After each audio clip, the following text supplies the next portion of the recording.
と2、3名で練習しますが、2分前となりましたので、ご案内を申し上げます。本日は皆様、ようこそ大阪インワークショップにお越しくださいまして、誠にありがとうございます。今日から2日間、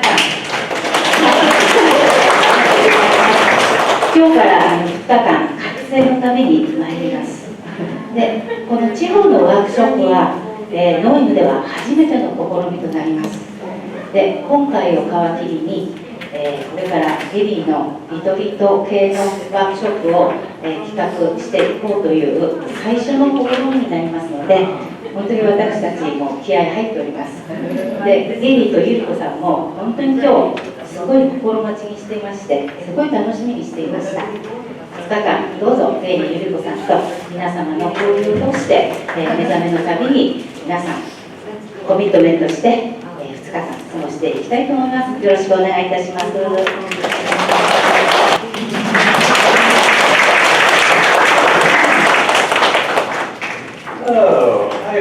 I've been to Osaka many times. 大阪にはですね、前何度も来たことがあるんですが、 But I think this is the first time in like 12 years. でもね、12年間、12年ぶりぐらいです。今 Wow, 回は。 it's been a while. ね、だからしばらく来てなかったです Some ね。 of the best Italian food I've ever eaten. で僕はですね、今までで一生で食べた最高のイタリアンは Right here in Osaka. 大阪のレストランでした。 So, good food. ね、もう美味しい、ね、人々もね。 And a lot of women carry candy in their pockets. そしてなぜかですね、たくさんのおばちゃんたちがアメちゃんをポケットに入れているという。I've never met one, but I've heard the ス story. トーリーはよく聞くんですけど、まだ実際には一度も会ったことないので、大阪のおばちゃんの方よろしくお願いします。So, today and tomorrow 今日と明日、is spent on my favorite subject. 私のですね、大好きな、テーマについてお話をします。So many people have a misconception about enlightenment. 覚醒についてですね、誤解をしていらっしゃるんです。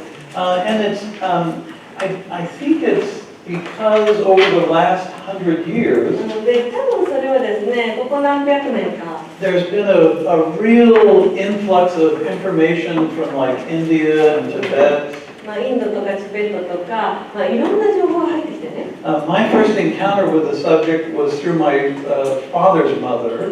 で、僕自身がですね、この覚醒というテーマに出会ったのは、僕の父方の母を通してでした。 And her teacher was Paramahansa で、 Yogananda. 彼女のおばあちゃんのですね、先生はパラマハンサ・ヨガナンダという人で。So her idea of enlightenment and self-realization came directly through that lineage. ですから彼女のいわゆる覚醒とか自己覚醒とは何かというアイディアは、彼女の先生の伝統から直接伝わってきていたんです。 So I studied from about 14 years of age. で、僕は14歳ぐらいから勉強を始めて、Kriya Yoga.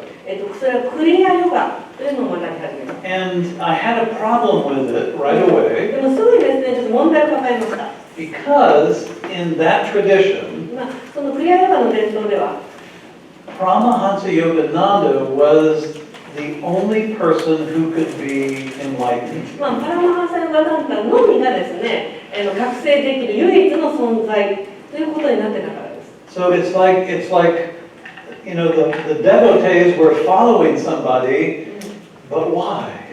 で、その献身する人たちはその人をね、ずっとこう崇めておいて、あと追いかけるんですけれども、でもなんでっていうことですね。If they themselves could not become enlightened, もしね、彼ら自身が覚醒できないなら、 so my grandmother and I would have these very deep conversations, and ですからね、僕とおばあちゃんはね、こうやってね、こう深く話し合いました。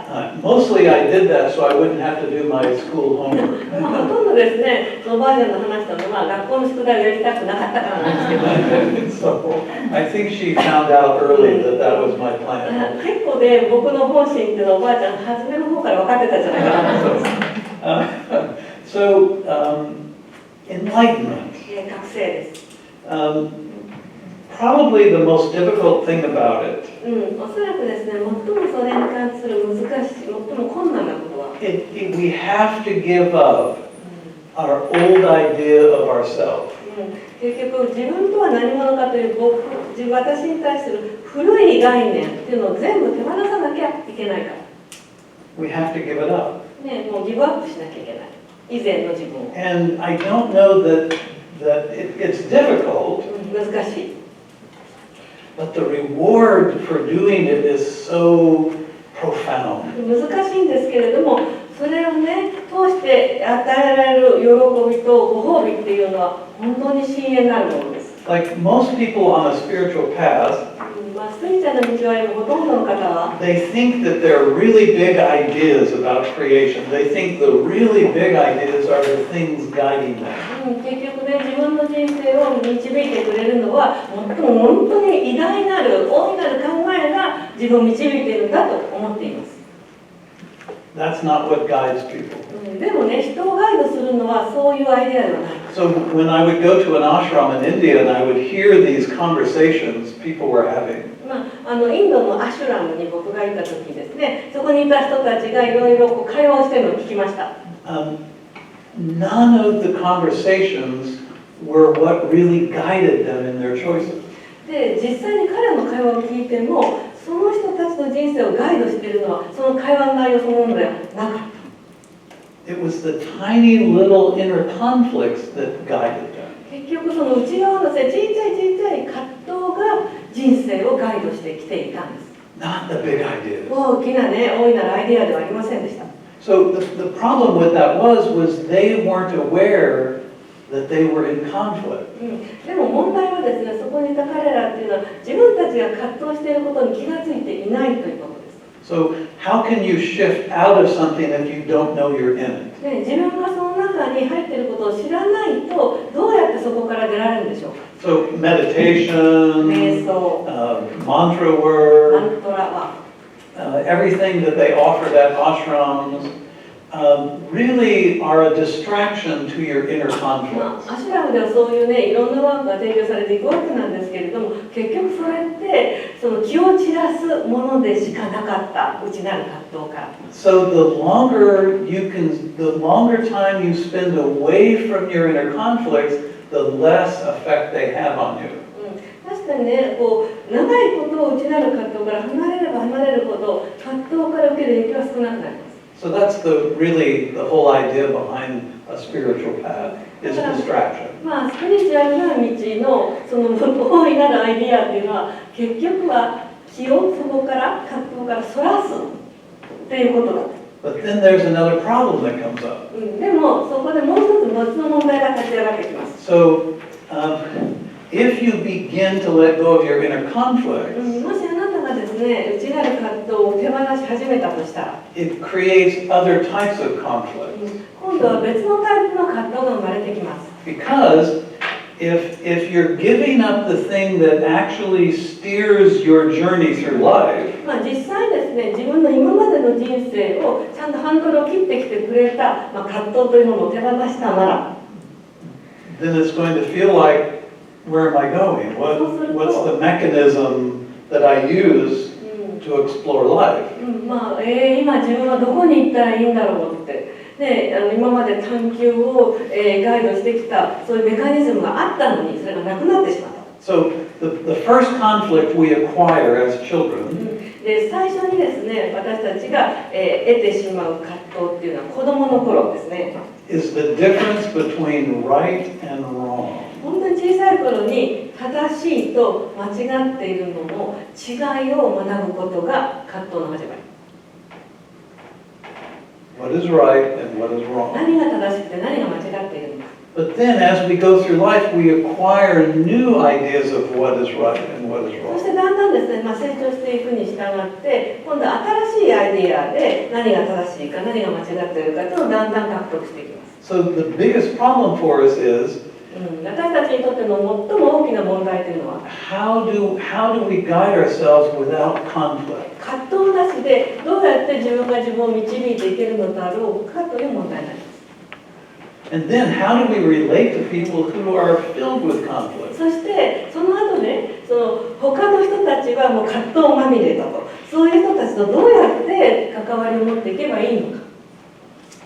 that becomes even a bigger issue. で、そちらの方がより大きな問題になっていくんです。So this movement toward enlightenment, で、このですね、覚醒に向けての動き。it's perilous. で、それは perilous。It's filled with obstacles. It's filled with それはもう障害物だらけだ。 influences externally. で、外側からの影響もあるし、My first wife, 僕の最初の妻ですが、a really nice person. とっても素敵なね、人なんです。Nothing bad to say about her. 全くですね、悪いとこ何もない。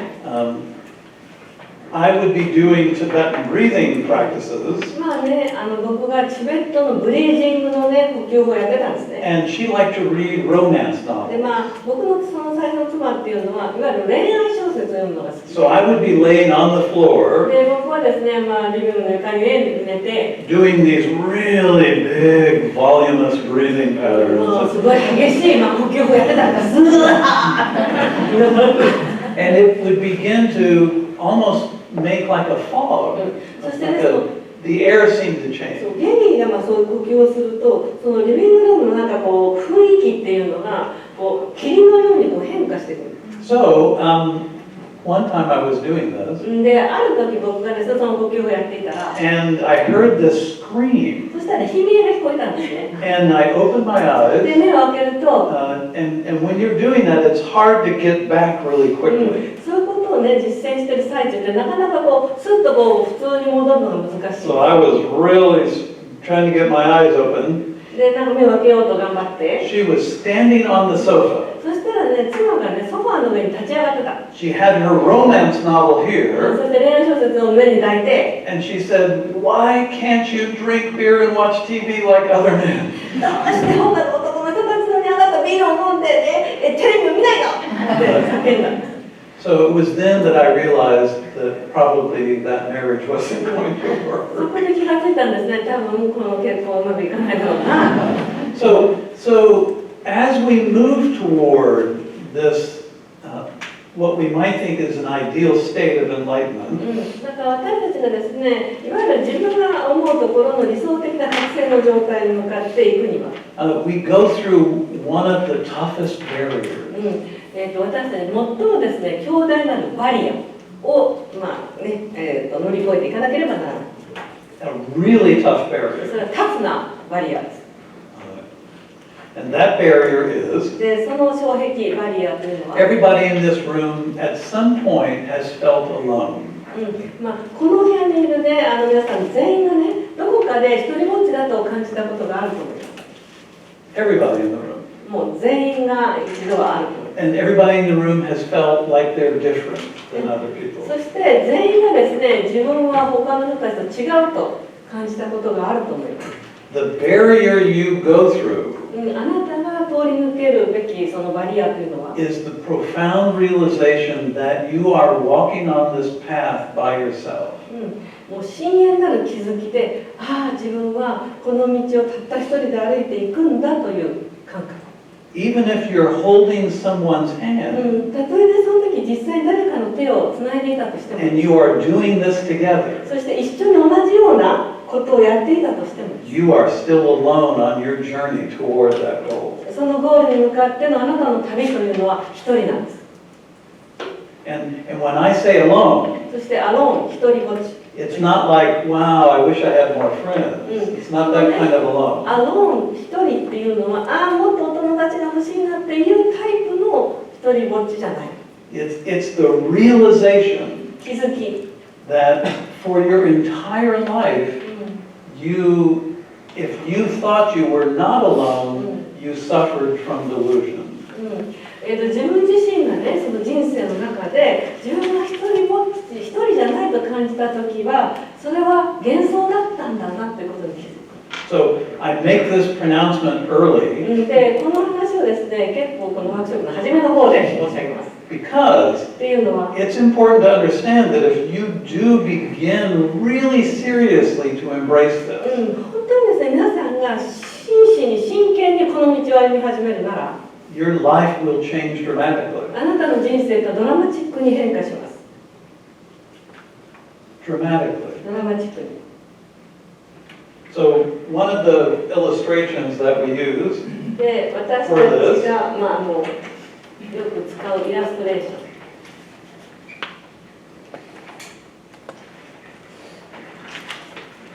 right now you're somewhere in there あなたはですね、この大きな矢印のどこかにポツッといます。 and you're going along with the collective mind. そしてこれは集合マインド、集合意識とともに動いています。 You're a part of the collective human experience. まあ、皆さんはこの人類の集合意識の体験を共有しながら一部になっている。 The more you embrace this idea of enlightenment, the less you will be a part of this. でもあなたがこの覚醒というのに真摯に取り組めば取り組むほどこの大きな矢印の一部ではなくなりつつある。 And so what you want to avoid だからあなたが避けたいのは is becoming this, こうなることは避けてほしい。 where you're outside of the collective コレクティブ集合意識の外にいる。 and you're almost going against the そ collective. してまるでこの集合意識と抗う、戦っているような反対の流れの中に乗る。 So the approach we use to the subject of enlightenment これは避けてほしいと。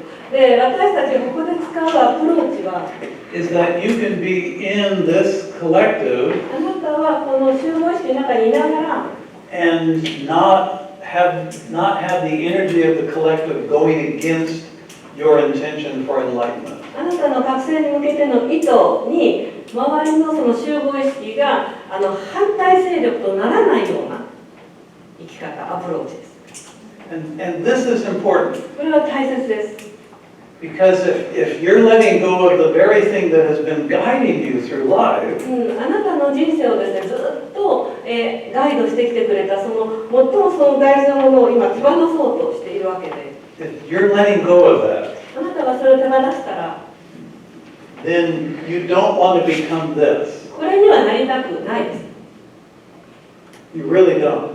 絶対なりたくないです。Jesus did this, まあ、イエス・キリストはこっちになっちゃった。 and look what happened.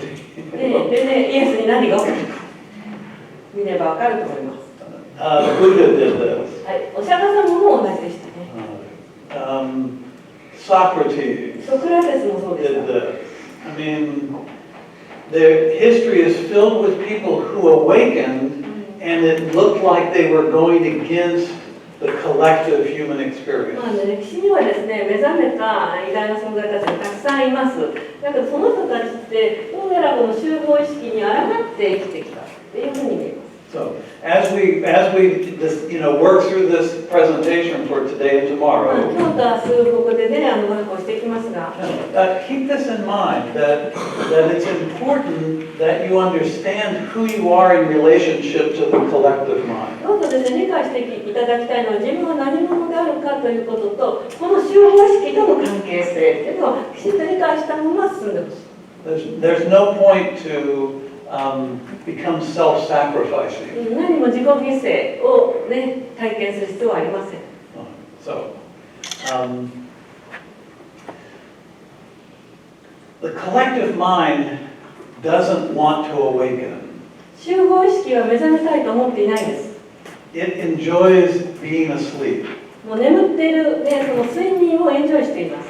When the collective mind feels a little disturbance, then it tries to acquire things to distract itself from that feeling. 集合意識がですね、なんかこう居心地の悪いのを感じたら、なんだその居心地の悪さを排除しようとします。 So, the other concept that we'll work with あとですね、また私たちが取り組むもう一つ別の概念は、 is what happens when you really begin to change. あなたが本当に変化し始めたら何が起きるんだ。 So, most change happens ほとんどの変化というのは、 incrementally. 大体ですね、こういうふうに順番に起きていく。 So, notice the baseline of all of these bell curves is slightly higher. これってちょっと鈴みたいなのでベルカーブというんですけど、ベルカーブの底の部分が前よりも少しずつ高くなっている。 So this is how we change now. 今私たちはこういう形で変子化を起こしてるんです。So we have each side of these is the opposite. So this side is joy. でまあこれこっち側とこっちが反対なんですね。左側がジョイ、喜び。And that side is pain. で反対側が痛み。So you meet somebody. 誰かに出会う。And they fulfill all the visual things you were looking for. もうなんかね、思ってた通りの外見の彼女。They look exactly like what you had in mind. もう頭の中の理想のね、彼女にぴったり。They say the right words. でね、しかもね、本当にね、聞きたいことを言ってくれる。They dress in the right manner. でね、もう服装もバッチリだし。More importantly is they know how to dance. ね、最も大事なのはね、ダンスが踊れる。So, and then you get to the top of this bell curve. で、このベルカーブのトップに行きます。And you begin to realize 気がつき始めます。they drink more beer than is humanly possible. なんかこの人って人類が飲める以上のビールを毎晩ガブ飲みしてるんだ。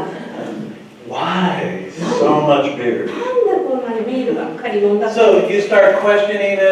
そうするとここでこうクエスチョンが湧いてくる。Oh, well, it's not love, it's just, and you start getting the sinking で、 feeling. なんとなくここで落ちてくるわけですね。そのね、ああ、これは本当の愛じゃなかったのかしら。But then here, you find out ここでですね、あなたは his parents and for 5 generations, they have owned a brewery making the best beer in the region. 彼の親は代々5代も続いた素晴らしいビール醸造所の御曹司だった。最高 Wow. のビールを作ってるんです。 He's got money. The family's お got money. 金があると。彼が Suddenly you're thinking, wow, this is great. いや、なんかいいじゃん。 Okay, I can deal with that. まあね、ビール飲むぐらいいいわ。 Then up here, そして、 you meet his mother. そしてその彼のお母さんに会います。 The mother-in-law. ね、お姑さん。So, you start to go, oh yeah, well, I don't わ know. かんないわ、どうしようかな。 But でも、 you find out ね、あなたはね、発見する。 she is terminally ill. お母さんなんか、どうやら末期らしい。 So, she doesn't have a lot of time left. あんまりもう長生きしたいな、じゃないか。 Yay!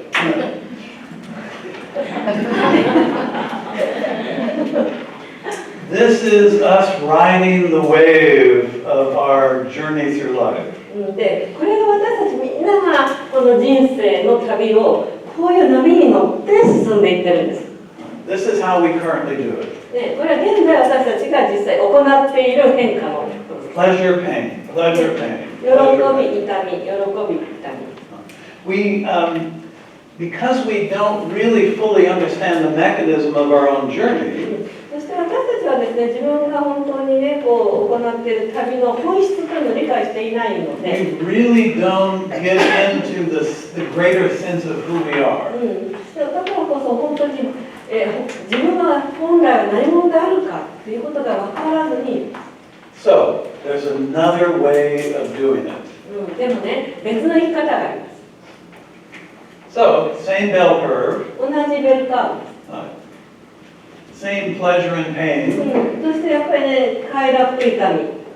but instead of all of this drama, でもね、ドラマをね、いちいち体験する代わりに、 when we get here てっぺんまで来たら、 and we realize, okay, so I've taken this particular journey as far as I can take it, この旅をですね、遠くに行けるところまで行ったと。 and I know if I go down the backside of this, then something negative is going to そして happen. もしここからこっちのバックサイドですね、裏側に降りていったらば、なんかネガティブなことが起きそうなんです。 This is where people die. They just check out. They don't want to do it anymore. で、まあ、ここで人はね、大体死ぬんですね。もうね、続けたくないということで、チェックアウトします。 People get exhausted with life. They 人生からね、疲れてしまって、もういいやって出ていきます。So you can begin to make the new change で、 out of realization.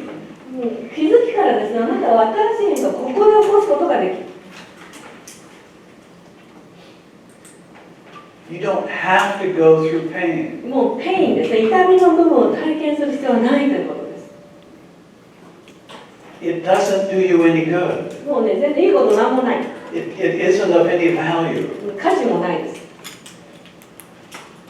We get into the habit of it 習慣、癖としてはこうなってしまうんだけど。because people say, well, you need pain to grow. でね、人々は言います。なんか苦労するからこそ成長するんだみたい。You need to suffer a little bit to really appreciate life. 人生を本当に享受するためにはね、苦労してこそみたいな。But what happens if you follow this curve でも around もしこのカーブですね、ずっとこうね、ついていたとしたら、 and you wake up here, そしてここで気がつきますね、目覚めるとします。 then the next wave is going to catch the backside of where you could have been. 次のウェーブはですね、もしここで行ったらばこっちに行けたのに、この反対側のここに行くことになる。 So then this is called a first order change, で、これがですね、ファーストオーダーチェンジと言います。 where there's a trauma that you're changing from trauma. 結局これってトラウマからの変化ってことになりますね。 So the path toward enlightenment でも、覚醒に向けての道 is understanding when to embrace the next wave. 次にのネクストウェーブ、次の波をいつね、スタートを包含すればいいのかということに気づくことが、覚醒の道ということです。 That's self-realization. それが自己覚知になりますね。 Knowing, being able to identify and knowing when to take the next wave.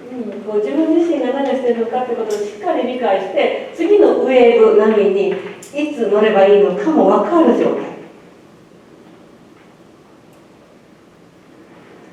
And everyone here is capable of doing そ that. してここにいらっしゃる皆さん全員がこれができます。 Everybody. 全員ができます。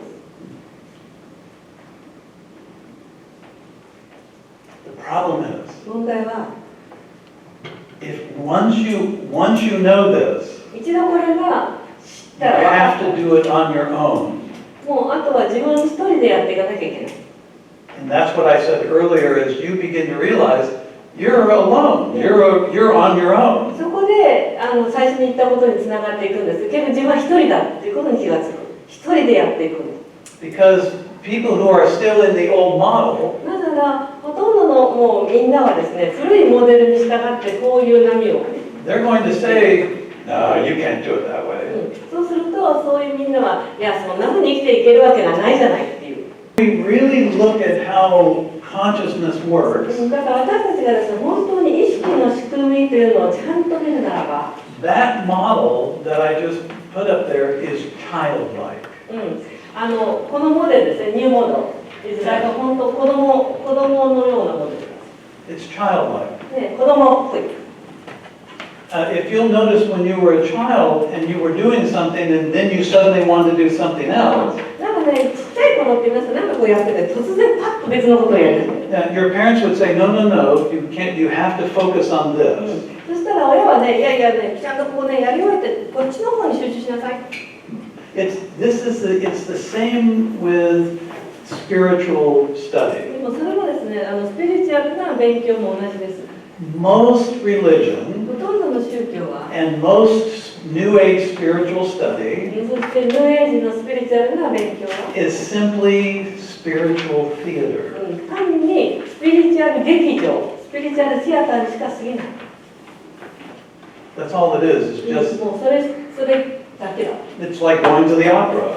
それはまるでオペラを見に行くようなのと同じ。 If you've ever seen the Pope in his really big hat, ローマ教皇がですね、大きなこういうね、頭にこう and they're swinging the incense, and they're, hey, pluribus unum, and, そ it's してね、 just, なんかこうブランブランさせながらね、こうね、ラテン語かなんかこう祈る。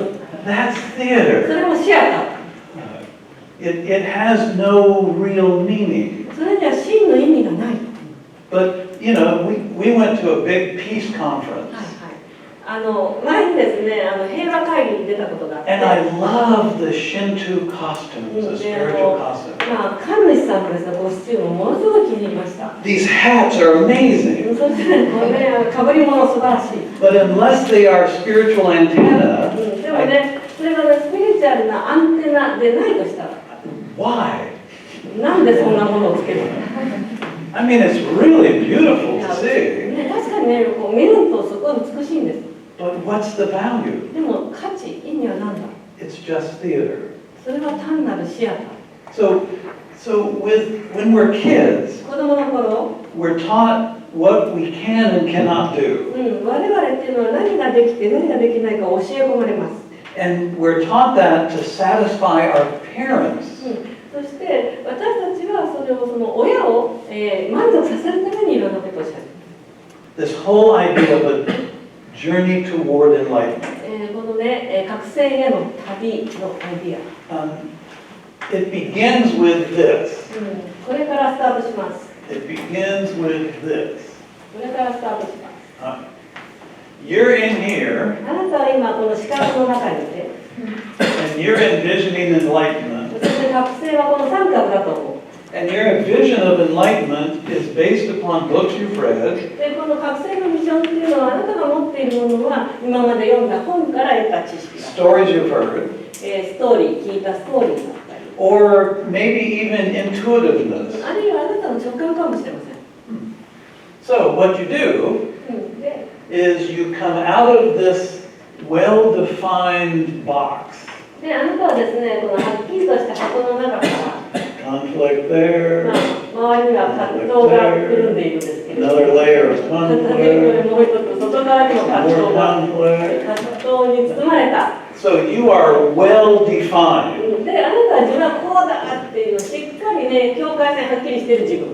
By the time you are 21, そして21歳になるまで、 if you have the standard life of most people, ね、ほとんどの人のように、普通の人生を送ってきたとしたら、 you are so well-defined internally 内側で自分はこういう人間がものすごくはっきりしている。 that you are totally unaware of all these layers. そして全くこの自分をくるんでいるこういう葛藤の層に気づいていないじゃん。 But somehow you manage to forge your way past all of that, でもね、何らかの方法であなたはこの葛藤の層を通り抜けることができる。 and you sneak outside of all of that conflict, で、この葛藤の外側に出られたとします。 and you have this really big moment. すごい大きな体験をする瞬間。 Wow, this is what it is. こうだったのか。 And then suddenly, 落ちます。 because no one else is doing it with you. 誰もあなたと一緒にこれを体験してくれてる人はいない。 So you go through this period of ambiguity. で、ここでいわゆる曖昧さというものの中に入り込ん Am I で、 doing it right? 正しくやってんだろうか。 There's no manual for this. マニュアルはないし。 I heard stories, but that doesn't match what I'm なんか experiencing. ね、覚醒のストーリーは聞いたけれども、私の体験とは全然違うし。 And so you wander around in this ambiguity, この曖昧さの中にはまり込む。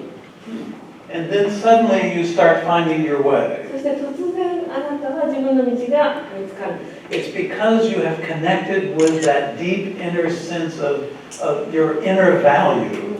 それはあなたはすごく深いところで自分の内なる価値というところにつながっているからです。 And you connect with the original idea of why you even wanted to come out of that そし box. てオリジナルの考えですね。あなたがもともとどうしてこの箱から出たかったのかというそこの部分とどこかで深くつながっているか You're connecting with it. ら、つながっているからです。 And you're going, okay, oh, I got it, I remember now. ああ、分かった、思い出した。